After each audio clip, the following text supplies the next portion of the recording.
What's up, guys? So the sorcerer video is finally done. It's taken us some time to put this together. We had a lot of testing, a lot of things to figure out. I knew that I didn't want to do any of the meta builds or any of the mainstream things that everybody's done 100 times. You know, Ice Shards, Blizzard, Arclash. You know, everyone's seen all of these builds.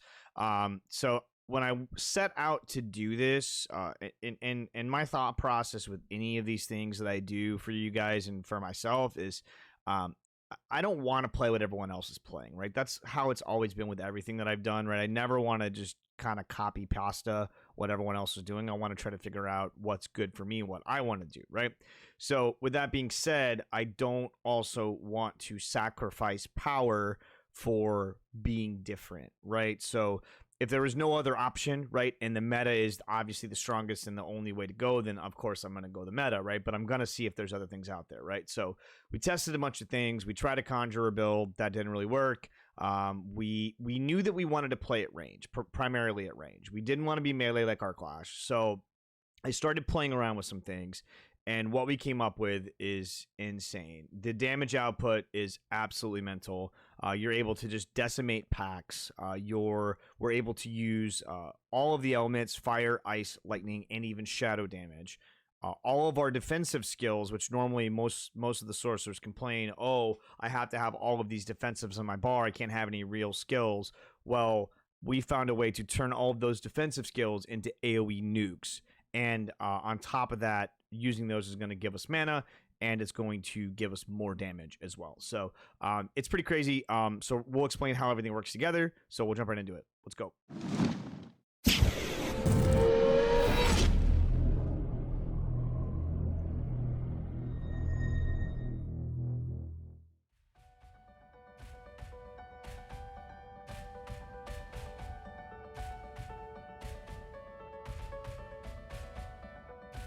All right, so for those of you guys that want a TLDR Cliff Notes version of the build and don't want to sit through a full in-depth explanation of how it works, we're going to give you what you need rapid fire. The only thing that I ask is that you please like and subscribe the video if you do find this helpful. Okay, so from top to bottom on our character sheet, we're going to go with the aspect of shared misery on our helm. For our chest, we're going to be using Raiment of the Infinite. If you don't have Raiment yet, then you can use any defensive aspect. Might works, Protector works, really any defensive aspect that you want here. Okay, gloves, we're going to be using Frostburn. If you don't have Frostburn, this is a flex spot, so you can really use whatever you want to use here. You can use Edge Masters, you can use Elementalists, really up to you. Just make sure you're not doubling up on any of your other aspects, you know, because you only get one. Okay, for our pants, we want Frost Splits. For our boots, we want the Exploiters. For our wand, we want the Conceited. For amulet, you want disobedience. Nothing's really different there. For our ring, if you get a good rolled Mother's Embrace, you want to use that because it's absolutely insane on this build. If you don't have a Mother's Embrace, that's fine. You can use any of the mana aspects. Umbral's fine. Prodigy's aspect is fine. And then on our second ring, whichever, if you are not using the Mother's Embrace, you want to use one of the other mana aspects. Okay. If you are using Mother's Embrace, I've tested a few different ones. The one that I feel like fits best here is going to be Prodigy's aspect. Okay, and then last but not least is our offhand is going to be control. Okay, as far as our enchantment slots go, we're going to be using Firebolt and we're going to be using Frozen Orb. For the hearts that you need, you want a Caged Heart of the Barber for your Wrathful. If you can't find a Barber or you haven't found one yet, the other gray one, what is it called? The Malignant Pack, that one is okay. You can also use, I haven't used the Heart of the Omnipower yet. It might be good, I'm not sure. You can try that one, let me know how it is in the comments. Really just use whatever heart works until you find a Barber. Barber really takes this build up to the next level, but if you don't have one, that's fine. I only recently found one, and I've been playing this build since level 1, so nothing to worry about there. So that's the TLDR version. For those of you guys that want to stick around for the full in-depth guide, stick around, we're going to go through it. Okay, guys, so the first thing that we're going to cover is going to be the skill tree. If any of you TLDR guys are still here, I forgot to mention earlier, there will be a build guide in the comment section. It'll be a Mobalytics link, so check that out. You can follow that along. It'll have all of the skill points as well as the Paragon board to get everything set up. Okay, for those of you guys that want the full explanation, as far as leveling goes on this build, you can level as this build. I leveled as this build. One thing I will say is it is kind of clunky until you get the mana problems fixed. If you want to level as more of a traditional like Arc Lash or a traditional Chain Lightning build, by all means do that, and you can transition into this once you have the mana issues fixed. Okay, so as far as our basic skills, we're going to go 2 points into Firebolt just to unlock our core skills. We're going to go 1 point in Frozen Orb, 1 point in Enhanced Frozen Orb, and then we're going to go Greater Frozen Orb. Now, if you've noticed, I don't have Frozen Orb anywhere on my bar. This is going to be in our enchantment slot, okay? And what this does is whenever you cast a non-basic spell, you have a 30% chance to launch a Frozen Orb at a nearby enemy. This happens way more than you think it would, and it can trigger off of every single one of your abilities, including your defensives. So you can hit Ice Armor or Fire Shield or Flame Shield, excuse me, and you can launch a Frozen Orb at an enemy. Pretty cool, okay? And then the reason why we want the greater Frozen Orb is this is going to give us another way to apply vulnerability at range. So we don't have to just teleport in Frost Nova. We can still do that if we want to, but this just gives us another option in case it's an enemy that we don't want to get close to, right? Like maybe they're poison, or maybe they're magma, and we just don't want to deal with the damage, right? We can just kind of fire away at them from far away, okay? We're going to put 1 point in Devastation just to get a little bit more mana. We're going to put 5 points in Chain Lightning. This is going to be a Chain Lightning build. This is going to be our main source of damage. Enhanced Chain Lightning, and then Destructive Chain Lightning. The Crackling Energy is really helpful. This is going to, once we get further down in the skill tree, you'll see the reason for this, but this is going to give us mana back. It's also going to give us more damage when we get into the Paragon board. And then it's also, we're going to have a really high crit chance, so this is going to happen pretty often, okay? We're going to go 1 point Charge Bolts, 1 point Enhanced Charge Bolts, and another point in Destructive Charge Bolts. Once again, this is not on our bar either. This is going to be cast off of Unstable Currents.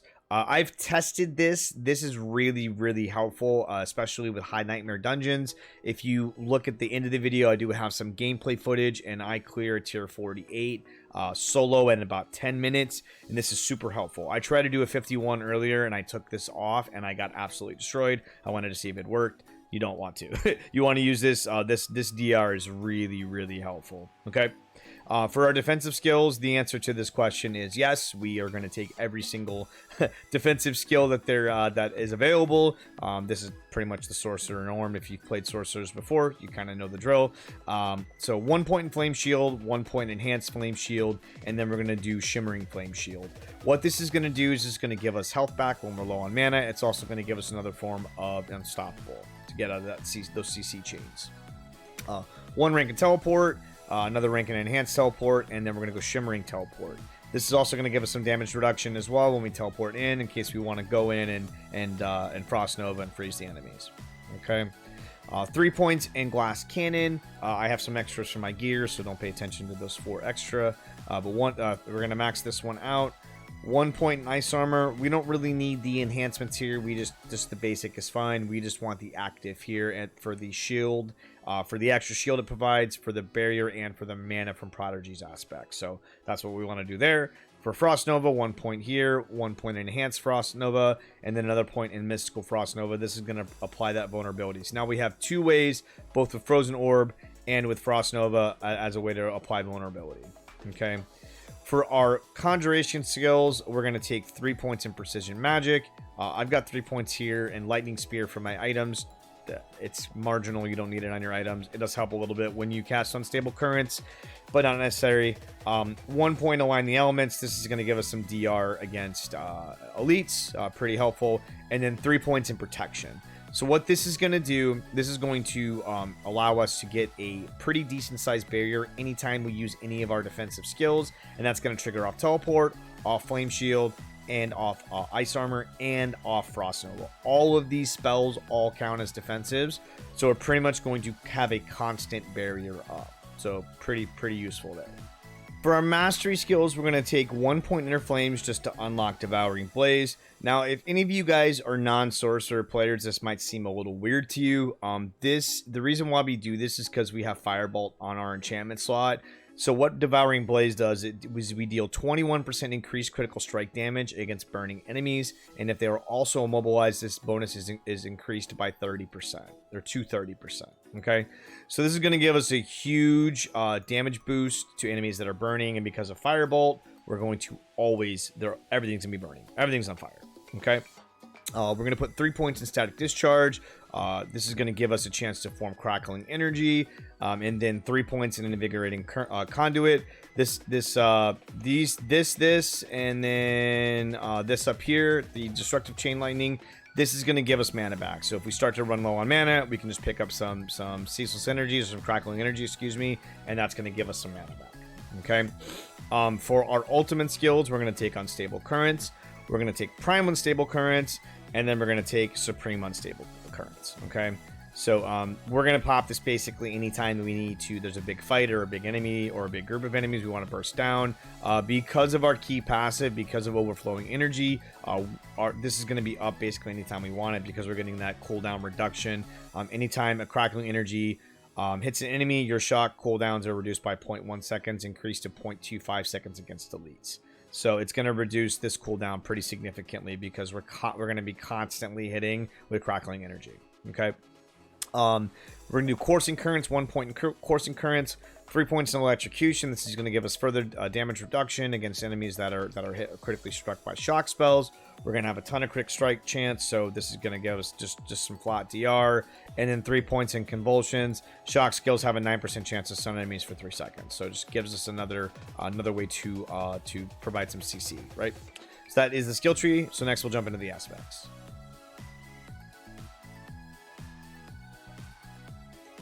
Alright guys, so now we're going to go through the aspects. So we did cover the aspects briefly in the TLDR section of the video. We're going to go more in depth on why we choose these aspects and how they all work together in the build. Okay, so for our helm, we're going to go with Shared Misery. This gives us a 50% chance to have a crowd control effects spread to a non-affected enemy. This is really good because we are constantly stunning and freezing enemies, so this gives us a chance to just spread that effect. Now this combined with Frostburn, this gives you the ability to, now Frostburn has a lucky hit chance. We have a ton of lucky hit. Frostburn has the chance to freeze enemies for 2 seconds if you hit them, right? So this combined with this together, this is going to give us a chance to literally freeze one enemy and have a chance to freeze a whole pack of enemies. So really useful, provides massive CC chains. So these two work really well together. For our chest piece, we want Raiment of the Infinite. The reason we want Raiment, for those of you non-sorcerer players, what this does, this basically turns our teleport into a vacuum. So essentially sucks all the enemies in and stuns them. The reason why this is so good, now that is in itself is really good, but the reason why we want this in this specific build is because in the Paragon board, our first board that we're going to take is going to be Static Surge. So Static Surge says stunning close enemies restores 10 mana. So every time you teleport, you're going to get 10 mana back for each enemy that you stun with Raiment. So this is really useful. This is basically going to give us infinite mana as long as there are multiple enemies around. Okay, so that's what we do there. For our gloves, Frostburn, like I said, if you don't have Frostburn yet, this is kind of a flex spot. You can really use whatever you want here. There's tons of options. If you need more defensives, put a defensive aspect here. If you want more damage, put a damage aspect here. And then once you get Frostburn, switch over to Frostburns. Okay. For our pants, we want Frost Blitz. The reason why we want Frost Blitz is because we don't really care about the increased cooldown on Frost Blitz, or excuse me, on Frost Nova, because we, if you remember in our skill tree, we have this ability here. We have the Elemental Attunement, so this gives us a chance to just reset one of our defensive skills. So this happens a lot, so you don't really need to worry about that. You'll pretty much almost always have a Frost Nova up when you need it, despite it having a 40% or 30% or whatever it is increased cooldown. Okay, that's why we want that there. For our boots, we want Exploiters aspect. The reason why we want this is because this is going to give us just longer CC chains, and then if there are any enemies that are unstoppable, it's going to give us increased damage against them. So that's what we want there. For our wand, we want the conceited aspect. The reason why we want this is because we're going to have a constant barrier. If you remember in our skill tree, the points here in protection, this is going to give us a pretty much perma barrier. So having this flat 25% or 15 to 25% increased damage is really good. For our amulet, we want the aspect of disobedience. We are still a sorcerer. We are still very squishy. So having this extra armor is very, very helpful. Definitely want to have this on your amulet slot. One of the things you can try if you feeling ballsy, you can swap this into maybe your offhand or another spot, and you can put aspect of control here to get more damage. I don't think it's worth it. I would rather just have the extra defensives, but if you want more damage, you can swap these two around if you want to. For our ring, we want Mother's Embrace if we can get it. The reason why we want Mother's Embrace is because of the active. The rest of the skills on it are okay. The lucky hit's really good. The all stats is okay. Critical strike damage is really good. Overpower damage is kind of whatever. But the main reason why is the ability. So if a core skill hits 5 or more enemies, 20 to 40% of the resource cost is refunded. This is huge in this build because our main ability is Chain Lightning, and it's going to be constantly hitting multiple enemies. So this is going to basically make our Chain Lightnings free. Not really free, but pretty damn close. Okay. If you don't have a Mother's Embrace, that's fine. Just get any aspect, any mana aspect. Prodigy aspect, Umbral. Umbral's really good in this build because we're constantly CCing things, but you want a Mother's Embrace if you can find it. So if you haven't completed the campaign yet, hold on to that Mother's Embrace that you get at the end because it's actually really good in this build. Okay. For our other ring, we want the Prodigies aspect. This is going to just give us more mana. We're going to be constantly using cooldowns, so this is going to fuel the engine and keep us topped off on mana. And then for our aspect, or excuse me, for our offhand, we're going to be using the aspect of control. We're going to be constantly stunning, immobilizing, and freezing enemies. So this is going to basically be just a flat percentage damage increase. Okay, so that's the aspects.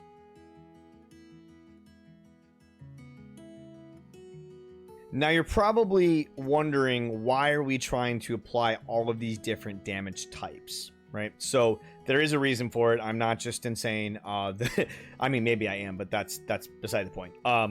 The reason why we want this is because of the Caged Heart of Talrasha, right? So what the Caged Heart of Talrasha says is for each unique element you deal damage with, you deal 11.5, so it's 7 to 12%, so this is almost a max roll, increased damage for 6 to 12 seconds. Mine is 10 seconds, right? So our Firebolt's going to increase our damage by 11.5. Our Frost Nova and our Frozen Orb is going to increase it by another 11.5. Our Lightning is going to increase it by another 11.5. And then our Barber is going to increase it by another 11.5. So that is, I'm bad at math. What is that? That's 22, 42. That's like almost 50% increased damage. It's insane. It once, and what happens is this is instantaneous when this happens. As soon as you hit an enemy, they're automatically going to get at least 2 stacks from your Firebolt and from your Lightning, right? And if you teleport in Frost Nova, and if you get a crit chance, which is very likely because we have a very high crit chance, you're going to get 4 stacks instantly. So you're going to get an instant damage steroid right off the bat, and it sticks around for a pretty decent amount of time, right? Even on the lower rolls, you're still having it for 6 seconds, still plenty of time to get to the next pack and still have that damage rolling. Okay, so that's the reason why we're doing that. And then for our I mentioned turning our defensives into nukes. The way that we do that is with this brutal heart. It's the Caged Heart of Revenge. So what this says is it 10% to 20% of incoming damage is instead suppressed. So this is basically going to give us a 20% DR, damage reduction, which is amazing on a sorcerer because we're super squishy, right? So 20% of the damage is going to be suppressed, and then anytime we use a defensive skill, if you look, our whole bar is defensive skills. So now every time we press one of these abilities, we're going to nuke an AoE for mine is 26,543 damage. Every single time you press a defensive. And this can be, you can literally get hit once, press this, and it'll still do the nuke. It's insane how good this heart is, right?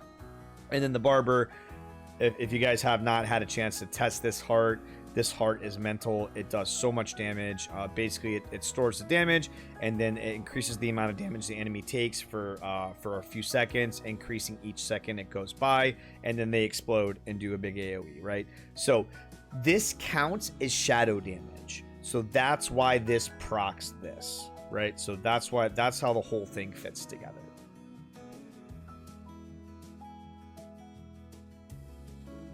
All right, and last but not least is our Paragon board. So for our Paragon boards, as you can see, I pathed up to the right here. Our first glyph, we grabbed Control.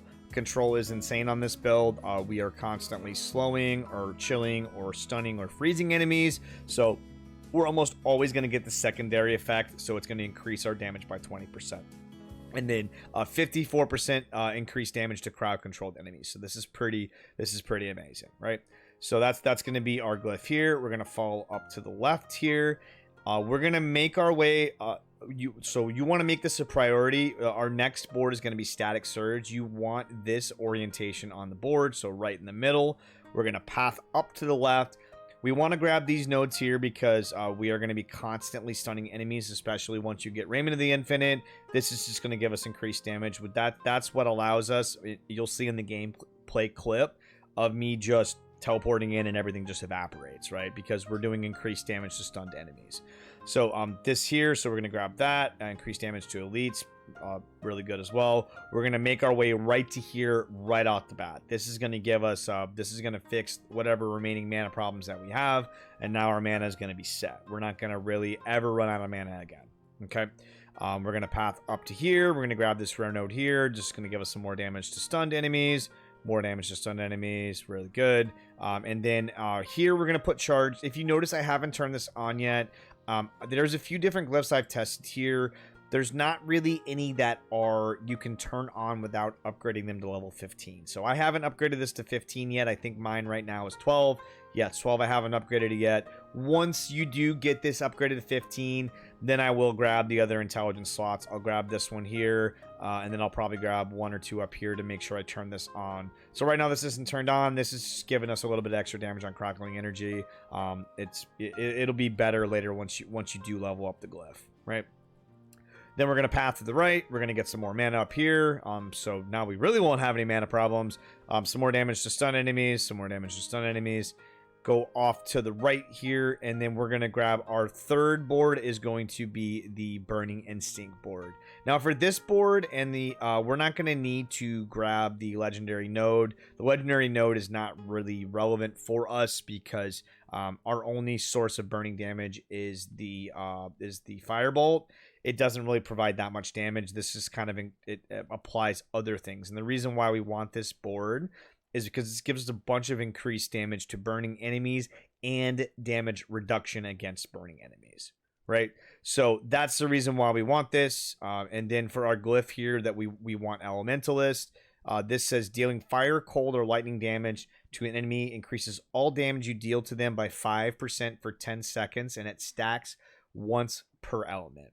I don't know if this works with the Barber. I don't think it does. I think it only counts fire, cold, and lightning, but either way, it's a 15% increase to damage. So pretty good. Flat increase, and we're doing all damage types pretty much constantly. Okay. Path to the right up here, just going to grab some more of these burning nodes. You're going to just get increased damage to burning, increased damage to elites. And then, well, I'm going to path up here. We don't really care about these magic nodes. We do want the damage reduction here, and we want the Keeper of Flames for more damage reduction. As far as my next board, I'm not really sure what I'm going to go yet. I might go Icefall. I might go Frigid Fate. Probably Icefall because our damage is already insane.